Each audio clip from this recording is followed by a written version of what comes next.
चाईबासा के नक्सल प्रभावित क्षेत्रों में तेज नक्सल अभियान जारी है।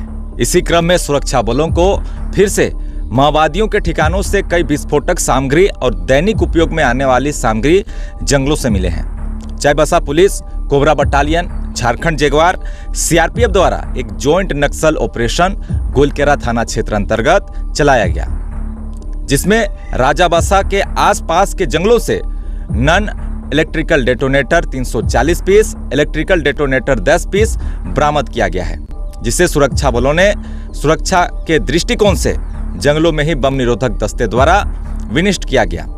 इससे पहले भी आपको पता ही होगा कि 25 अप्रैल को सुरक्षा बलों द्वारा राजाबासा के जंगलों से ही भारी मात्रा में नन इलेक्ट्रिकल डेटोनेटर को बरामद किया जा चुका है, जो कि 2023 में माओवादियों द्वारा हथियार के बल पर माइंस खदानों से लूटा गया था। एक तरह से ये भी डेटोनेटर लूटा गया होगा, जिसे अलग अलग जगह पर छुपा कर रखा गया था। वहीं दूसरी तरफ टोंटो थाना क्षेत्र अंतर्गत वनग्राम रेड़दा कोचा दिरीबुरु के जंगलों में नक्सलियों के पुराने 3 बंकर मिले, जहां नक्सलियों ने अपने खाने पीने के राशन के अलावा कई चीजें छुपा कर रखी थी।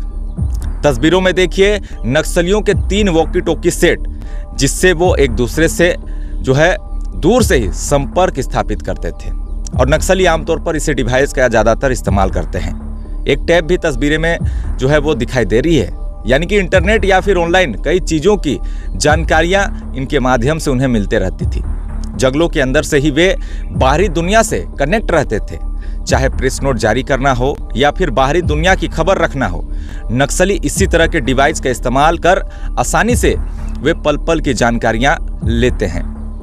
सबसे ज्यादा नक्सलियों के राशन को आप देख सकते हैं, जिसमें आटा, मसाले, चाय, चायपत्ती, नमक दिखाई दे रहे हैं। साथ में एक बोरी कोयला भी दिखाई दे रहा है। कोयला इसलिए भी हो सकता है क्योंकि बारिश के वक्त में कोयले से ही आग लगाकर वो खाना बना सकते हैं। यानी जंगलों के अंदर बड़े आराम से नक्सली सुबह का नाश्ता चाय से करते थे, उसके बाद दाल चावल रोटी उनकी बनती थी।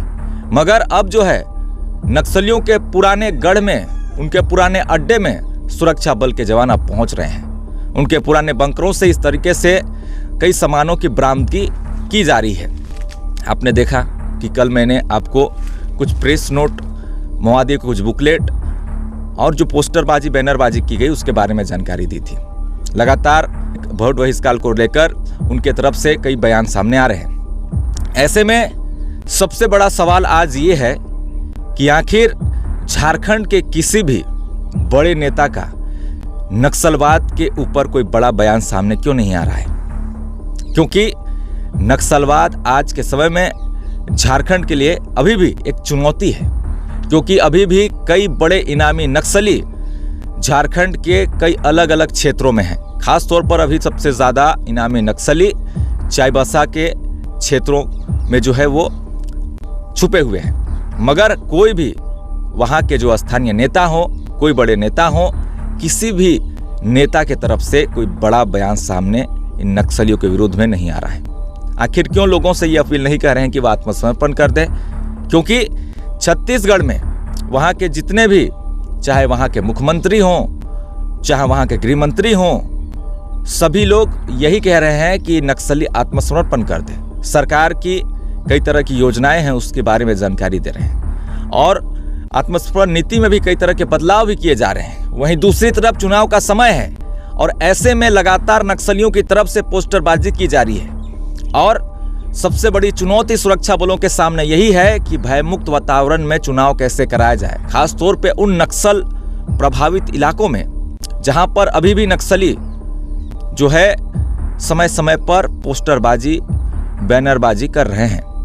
मगर जनता से और नक्सलियों से किसी भी तरह का कोई अपील आखिर यहाँ के जनप्रतिनिधि से लेकर यहाँ के नेता क्यों नहीं कर रहे हैं? ये भी बहुत बड़ा सवाल है, क्योंकि चाईबासा के नक्सल प्रभावित क्षेत्रों में जो भी आज नक्सली, जो भी आज माओवादी हाथों में हथियार थामे हुए हैं, वे यही झारखंड के ज्यादातर लोग हैं, जो एक आदिवासी परिवार से आते हैं, जो एक गरीब परिवार से आते हैं, जो एक गरीब तबके से आते हैं।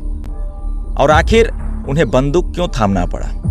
आखिर आज इस तरीके से जंगलों में सरकार के विरुद्ध बोलना क्यों पड़ा? ये तमाम तरह के सवाल हैं जिसका हल एक बातचीत के जरिए भी निकाला जा सकता है, क्योंकि छत्तीसगढ़ के गृह मंत्री विजय शर्मा तो कह रहे हैं कि हम नक्सलियों से बातचीत करने के लिए तैयार हैं, चाहे वो किसी भी माध्यम से हो, चाहे वो फोन कॉल के माध्यम से हो, चाहे वो वीडियो कॉल के माध्यम से हो, वो बातचीत करने के लिए तैयार है। लेकिन यहाँ के कोई भी मंत्री ये प्रस्ताव नक्सलियों के सामने क्यों नहीं रखना चाहते? क्योंकि इस नक्सलवाद से आम जनता को काफी ज्यादा नुकसान हुआ है। सुरक्षा बलों को देखें तो उनको भी ज्यादा नुकसान हुआ है और सबसे ज्यादा ग्रामीण मारे गए हैं। मुखबिरी के आरोप में ग्रामीण मारे गए हैं। आईडी बम की चपेट में सैकड़ों ग्रामीणों की मौत हो चुकी है।